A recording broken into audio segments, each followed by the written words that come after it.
राधे राधे, जय श्री कृष्ण। दोस्तों आज हम बात करने वाला हूँ इस वीडियो में, पूरे आप लोग को जो इन्फॉर्मेशन देने वाला हूँ वो तीसरा पार्ट लेके आने वाला हूँ इस वीडियो में। जो कि मैंने फर्स्ट सेकेंड दो पार्ट बनाया था आप लोग को, 5 गाय और खेती से हम कितना प्रॉफिट कर सकते हैं, तो उसी का ये हमारा तीसरा पार्ट है। तो आप लोग पूरी वीडियो में बना रहिएगा और वीडियो देखने से पहले आप लोग मेरे चैनल को लाइक सब्सक्राइब कमेंट जरूर कर दीजिएगा, ताकि जब भी मैं कोई भी वीडियो लगाऊँ तो आप तक पहुँचती रहे। दोस्तों आज हम बात इस पे करने वाले हैं कि अगर हम 5 गाय और 5 खेती, जो कि मैं काफ़ी हद तक दूसरी वाली वीडियो में समझा दिया हूँ दोस्तों, और जो भी बचा है मेरा वो तीसरी वीडियो में आप लोगों को समझाने की कोशिश कर रहा हूँ। तो दोस्तों हम अगर 5 गाय अपने पास रख ले रहे हैं और मैक्सिमम 15 लीटर दूध वाली हमारी गाय है, और उसके साथ में हम 7 से 8 बीघा अगर खेती ले रहे हैं, या तो खेती हमारी खुद का हो या तो हमको कहीं से रेंट पे लेना पड़े तो हम रेंट पे भी ले रहे हैं। तो अब आप कैलकुलेशन कर सकते हो, जो कि मैं 10 महीने कैलकुलेशन करके आप लोगों को बता रहा हूँ कि एक साल में आपकी जो एक गाय है वो लगभग लगभग 17 से 18 कुंतल भूसा खाएगी दोस्तों। तो आप अगर 1 बीघा खेती कर रहे हो, तो हमारे यहाँ क्या होता है कि अगर हम 1 बीघा खेती करते हैं तो धान प्लस गेहूँ दोनों का खेती करते हैं, तो लगभग लगभग दोनों से मिला के हमें जो सूखा चारा होता है वो एक गाय का पूरा हो जाएगा। तो आप अगर 6 से 7 बीघा खेती ले रहे हो और 5 गाय रख रहे हो, तो आप 5 बीघा अगर आप जो धान और गेहूँ का खेती कर रहे हो दोस्तों, तो इससे क्या होगा कि आपका जो सूखा चारा का पैसा है वो आपका इसी से पूरा हो जाएगा। अब आप अगर 18 कुंतल भूसा एक साल में एक गाय को खिला रहे हो और उसको खरीदने के लिए जा रहे हो, तो उसका पैसा आप अगर कैलकुलेशन कर रहे हो, तो आप हमारे एरिया में अगर भूसे की बात करें तो 700 रुपये कुंतल है। तो आप जोड़ सकते हो 7 10 पे 70, 7,000 रुपये ये होता है, और लगभग 8 वो हो गया। तो मान के चलिए कि 5,000 रुपये, 8 5 13 14,000 रुपये भूसे का आपका सिर्फ इसमें चला जाता है दोस्तों, जो कि आपका सूखा चारा में चला जाता है, और हरा चारा आपका उसमें अलग ऐड होता है। तो यहाँ पे क्या होता है, इस डेयरी फार्म में हमें ज़्यादा प्रॉफिट समझ में नहीं आता है। तो हमें क्या करना चाहिए दोस्तों, अगर हम खेती कर रहे हैं, हमारी 1 बीघे खेती को करने के लिए हमें 10 से 12 हज़ार रुपये लगने वाला है। जो हम भूसा खरीद के गायों को खिलाएंगे, वो भूसा हमें सिर्फ 10 से 12 हज़ार रुपये में हमारी 1 बीघे खेती दोनों फसल का हो जाएगा।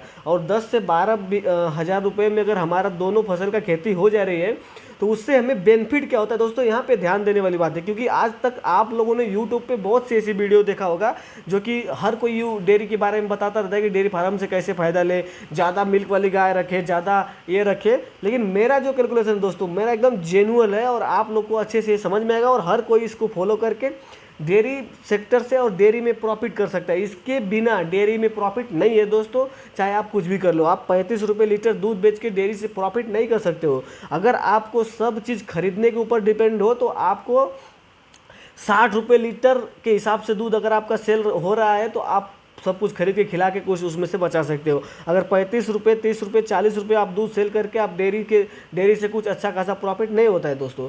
तो मैं जो बोल रहा था कि आप अगर 12 से 14 हज़ार रुपये आप एक गाय के लिए सूखा चारा खरीदने में लगा रहे हो, वही आप खेती में लगा रहे हो, तो उससे आपको प्लस पॉइंट क्या होने वाला है कि खेती से जो वो गेहूँ चावल आ रहा है वो भी आपका प्लस है। उसी से आपका वो जो ड्राई का काम हो रहा है, जो ड्राई पाउडर मतलब जो सूखा चारा हो गया, वो भी आपका निकल जा रहा है। उसके बाद आप जो 7 बीघा अगर खेती ले रहे हो, 5 गाय रख रहे हो, तो 5 बीघे का जो आप कंटिन्यू चावल धान लगा रहे हो, तो इन दोनों का फसल मिला के आपको गाय का सूखा चारा कंप्लीट हो जाएगा। 2 बीघा बचता है, तो आप 2 बीघा को कंटिन्यू उसमें हरा चारा कर दो, ताकि आपकी गायों को हरा चारा कंटिन्यू मिलता रहे। और जो इन खेतों से आपके पास गेहूं आ रहा है, उन्हीं गेहूं को, उन्हीं जौ को आप मेरे सब लगा सकते हो। मक्का लगा सकते हो, सरसों लगा सकते हो, चना लगा सकते हो। इन्हीं सबको आप अपने गायों को फीड में 3 से 4 5 महीने तक आराम से 5 बीघे के अनाज को आप उसमें खिला सकते हो। अगर आप ये 5 बीघे का अनाज आप अगर खिला रहे हो, अगर 4 महीने भी चल रहा है, आपकी 5 गाय है, एक गाय पे अगर 300 रुपये कॉस्ट आ रहा है,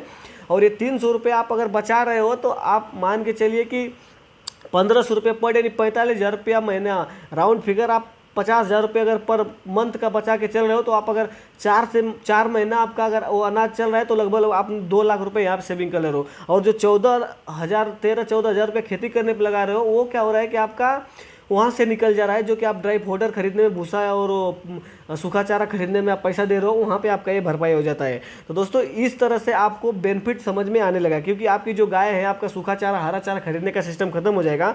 तो आप अगर फीड बाहर से भी खरीद के खिला रहे हो, और आपके पास जो खेत से गेहूँ चला रहे हो उसको आप सेल कर दे रहे हो, तो भी आपको यहाँ पे प्रॉफिट होने वाला है। आपको प्रॉफिट कैसे होने वाला है कि आप मान के चले कि सूखा चारा हरा चारा का आपके पास का टेंशन खत्म हो गया, वो आपने खेती से निकाल लिया, खेती में लगा लिया। उसके बाद आपको सिर्फ गायों को आपने फीड देना होगा। जो फीड अगर अगर 15 लीटर दूध दे रही है तो आप उसको 7 केजी के हिसाब से आप उसको आराम से फीड दे सकते हो। 7 केजी फीड का आप कॉस्ट जोड़ लो, लगभग 180 रुपये आएगा। और 15 लीटर दूध आप अगर 40 रुपये लीटर सेल कर रहे हो तो 600 रुपये के आसपास दूध हो रहा है। तो 600 में से 200 जा रहा है तो भी आपको 400 रुपये बच रहा है। तो अब एक गाय से 400 बच रहा है तो आप उसी के हिसाब से जो 12-50-60 रुपये महीने हो जाता है। अगर ये प्रोसेस आपको 6 महीने भी बच गया तो दोस्तों आपका इसमें पूरा साल का जो रेवेन्यू है वो आप अच्छे से मैनेज कर सकते हो। उसके बाद जब आपकी गाय ड्राई में जाएंगी, उनको फीड से उतार के आप जो घर का गेहूँ चावल है उस फीड पे 2 से 2.5 महीने ला दीजिए, ताकि आपको कॉस्ट भी कम गिरने वाला है और उसके बाद जो आपकी गाय अच्छे से उसमें सर्वाइव भी कर जाएंगी। उम्मीद करता हूँ दोस्तों मेरी वीडियो अच्छी लगी। अगर वीडियो अच्छी लगी हुई तो मेरे चैनल को सब्सक्राइब जरूर करिएगा।